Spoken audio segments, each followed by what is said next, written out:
कश्मीर एक मर्तबा फिर दहल उठा है। एक बार फिर पहलगाम की तरह नाम पूछकर लोगों को मारा गया है। मीडिया रिपोर्ट्स में ऐसे दावे सामने आ रहे हैं। मारा किन्हें गया है? उन्हें जिनका वास्ता कश्मीर की राजनीति से नहीं था। वो तो बेचारे प्रवासी मजदूर थे जो अपना गुजारा करने, परिवार का पेट पालने दूर दराज उत्तर प्रदेश छत्तीसगढ़ से कश्मीर आकर काम कर रहे थे। लेकिन कल की रात ने दो परिवारों से उनका कंधा छीन लिया और देश से उसके दो नौजवान। क्या हुआ कल कश्मीर में? कैसे आतंकियों ने हमले को अंजाम दिया? पहलगाम की ही तर्ज पर एक बार फिर कैसे लोगों को मारा गया? और सरकार और देश की खुफिया एजेंसी से बार बार चूक क्यों हो रही है, सब पर बात करेंगे। नमस्ते, मेरा नाम सौरभ त्रिपाठी है, आप न्यूज पिंच देख रहे हैं। कश्मीर घाटी में शाम उतरते ही पहाड़ों की चोटियों पर आखिरी धूप की लालिमा फीकी पड़ने लगती है और घाटी के भीतर बसे छोटे छोटे गांव अपने रोजमर्रा के काम समेटने लगते हैं। दक्षिण कश्मीर के कुलगाम जिले का केलम गांव भी 31 जुलाई 2026 की शाम अपने आम रूटीन में ही था। यहाँ एक ईंट भट्टे पर दिन भर की मेहनत के बाद मजदूर सुस्ताने की तैयारी में थे। मिट्टी से सने हाथ, थके हुए चेहरे। इन्हीं मजदूरों में शामिल थे छत्तीसगढ़ से आए 24 साल की दीपक रात्रे और 28 साल के भूपेंद्र कुमार। इनका कश्मीर से कोई सियासी या धार्मिक झगड़ा नहीं था, न ही इन्हें घाटी की राजनीति से कोई सरोकार था। बस एक चाहत रही होगी कि मेहनत करके अपने परिवार को 2 वक्त की रोटी दे सकें। रात करीब 8:30 बजे का वक्त था। अचानक 3 से 4 राउंड फायरिंग की आवाजें गूंजी, जिसने पूरे इलाके की खामोशी को चीर डाला। 2 अजनबी हथियारबंद लोग भट्टा परिसर में दाखिल हुए। उन्होंने वहां मौजूद मजदूरों के पास जाकर सबसे पहले उनका नाम पूछा और यही सवाल उनकी जिंदगी और मौत के बीच की आखिरी लकीर साबित हुआ। बस हिंदू नाम सुनते ही बिना एक पल गंवाए हमलावरों ने अपनी बंदूकें उठाई और बेहद करीब से ताबड़तोड़ गोलियां चला दी। ऐसा मीडिया रिपोर्ट्स में दावा सामने आ रहा है। कई मीडिया रिपोर्ट्स में ऐसे दावे सामने, हालांकि अभी तक घटना इस तरीके से हुई इसकी कोई आधिकारिक पुष्टि नहीं आई। चंद सेकंडों में वो शांत भट्टा, इसके बाद परिसर चीख पुकार और अफरा तफरी में बदल गया। दीपक और भूपेंद्र दोनों जमीन पर गिर पड़े, खून से लथपथ।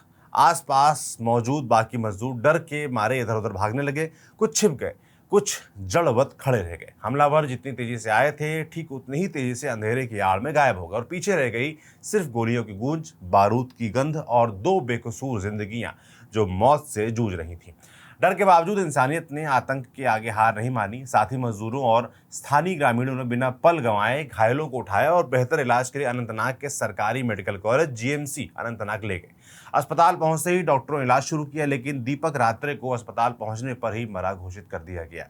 लेकिन भूपेंद्र की सांसें अब भी चल रही थी। डॉक्टरों ने उन्हें बचाने की आखिरी कोशिश की। उन्हें तुरंत ऑपरेशन थिएटर में ले जाया गया, सर्जरी हुई, लेकिन कुछ ही घंटों बाद डॉक्टरों की तमाम कोशिशों के बावजूद भूपेंद्र ने भी दम तोड़ दिया। रातों रात ये खबर जंगल की आग की तरह पूरे देश में फैल गई। सैकड़ों किलोमीटर दूर छत्तीसगढ़ के छोटे गांव में 2 घरों की दुनिया उजड़ चुकी थी। सुबह होते होते इस कहानी में एक और अहम मोड़ आया। आतंकी संगठन लश्कर-ए-तैयबा के प्रॉक्सी संगठन द रेजिस्टेंस फ्रंट यानी टीआरएफ ने इस कायराना वारदात की जिम्मेदारी अपने ऊपर ले ली। जिसने भी ये खबर सुनी, उसके जहन में एक ही तस्वीर कौंध गई, पिछले साल का पहलगाम हमला। वहां भी आतंकियों ने ठीक इसी अंदाज में धर्म पूछकर बेहद करीब से गोली मारकर 26 मासूम पर्यटकों की जान ले ली थी। इस घटना के बाद ऐसा लगा जैसे इतिहास ने खुद को दोहराया हो। सुरक्षा विशेषज्ञों का मानना है कि ये कोई इत्तेफाक नहीं बल्कि बाकायदा प्लान्ड हमला है। आतंकी संगठन अब सुरक्षा घेरे वाले ठिकानों की बजाय प्रवासी मजदूरों जैसे सॉफ्ट टारगेट को निशाना बना रहे हैं, ताकि डर पैदा हो, विकास कार्य बाधित हो और कश्मीर घाटी में अस्थिरता का माहौल बने। मीडिया रिपोर्ट्स ने यह भी बताया है कि आतंकी अब हाइब्रिड तरीके अपना रहे हैं, यानी ऐसे लोगों का इस्तेमाल जो आम नागरिक जीवन में घुल मिलकर रहते हैं और मौका मिलते ही हमला कर गायब हो जाते हैं, जिससे उनकी पहचान करना सुरक्षा बलों के लिए बेहद मुश्किल हो जाता है। अब इस हमले को भी अकेली घटना समझना भूल होगी। दरअसल ये घाटी में हाल के दिनों में लगातार बढ़ती हिंसा की एक कड़ी भर है। इससे ठीक एक हफ्ते पहले 29 जुलाई को अनंतनाग के लाल चौक पर आतंकियों ने जम्मू कश्मीर पुलिस के हेड कांस्टेबल आशिक हुसैन कुरैशी की गोली मारकर हत्या कर दी थी, जो अमरनाथ ड्यूटी पर तैनात थे। यानी सिर्फ 10 दिनों के भीतर घाटी में दूसरी बड़ी टारगेटेड हत्या हुई है।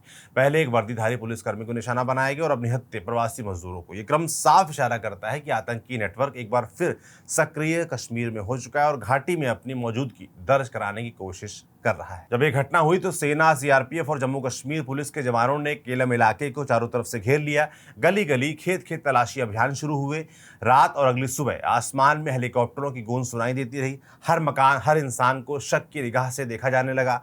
खुफिया एजेंसियों के इनपुट के आधार पर सुरक्षा बल ये पता लगाने में जुटे थे कि हमलावर आखिर किस दिशा में फरार हुए और उन्हें स्थानीय स्तर पर किसी की मदद मिली थी या नहीं। जम्मू कश्मीर के उपराज्यपाल मनोज सिन्हा ने हमले की कड़ी निंदा करते हुए डीजीपी और वरिष्ठ सुरक्षा अधिकारियों से घटना की विस्तृत जानकारी ली है। और जब यह हमला हुआ उस वक्त उपराज्यपाल मध्य प्रदेश में थे। वहां वो महू के आर्मी वॉर कॉलेज में सीनियर सैन्य अधिकारियों को संबोधित कर रहे थे और कह रहे थे कि जम्मू कश्मीर में आतंकवाद के नेटवर्क को जड़ से उखाड़ फेंकने के लिए पूरी सरकार एक रणनीति पर काम कर रही है। आतंकवाद को जिंदा रखने की कोशिश करने वाले टेरर इकोसिस्टम के खिलाफ कोई नरमी नहीं बरती जाएगी। हमले की निंदा सिर्फ सत्ता पक्ष तक सीमित नहीं रही। जम्मू कश्मीर की पूर्व मुख्यमंत्री महबूबा मुफ्ती ने भी इस हमले की कड़ी निंदा की है, जो ये दिखाता है कि इस तरह की घटनाओं पर घाटी की राजनीति में भी एक स्वर में आक्रोश और चिंता है। चाहे विचारधारा कोई भी हो, निर्दोष मजदूरों की हत्या को कोई सही नहीं ठहरा सकता। जम्मू कश्मीर के मुख्यमंत्री उमर अब्दुल्ला ने भी मृतकों के लिए 10-10 लाख के मुआवजे की घोषणा की है, साथ ही इस हमले की निंदा भी की है। दूर छत्तीसगढ़ में मुख्यमंत्री विष्णुदेव साय की आवाज भी भर्रा गई जब उन्होंने इस हमले को कायराना करार दिया और अपने राज्य के सपूत और उसके परिवार के साथ खड़े होने का वादा किया। उन्होंने आश्वासन दिया कि राज्य सरकार पीड़ित परिवार को हर संभव मदद पहुंचाएगी। दो नौजवान जो सिर्फ मेहनत करके अपनी रोजी कमाने आए थे, अब कभी वापस अपने गांव नहीं लौटेंगे। उनकी वापसी अब सिर्फ तिरंगे में लिपटे ताबूत के रूप में होगी। कश्मीर घाटी एक बार फिर उसी दर्दनाक सवाल के साथ जाग उठी है कि क्या पहलगाम के जख्म अभी भरे भी नहीं थे कि केलम ने उन्हें फिर से हरा कर दिया। आखिर कब तक निर्दोष, निहत्थे और बेकसूर मजदूरों की जान इसी खुली खेल की भेंट चढ़ती रहेगी, जिसकी ना कोई सरहद है ना कोई सोच, सिवाय नफरत और दहशत फैलाने की। फिलहाल पूरे इलाके में सर्च ऑपरेशन जारी है। सुरक्षा बल हमलावरों को जल्द से जल्द पकड़ने का दावा कर रहे हैं, लेकिन घाटी के लोगों के दिलों में एक बार फिर से डर घर कर गया है कि ये कहानी शायद यहीं खत्म हो भी या नहीं। हमारा सवाल भी सरकार से है, खुफिया एजेंसी से भी है कि जब आप ये कहते हैं कि देश की सरहद को दुश्मन लांघ नहीं सकता, तो खुलेआम वो कैसे कश्मीर में हत्या करके चला जाता है।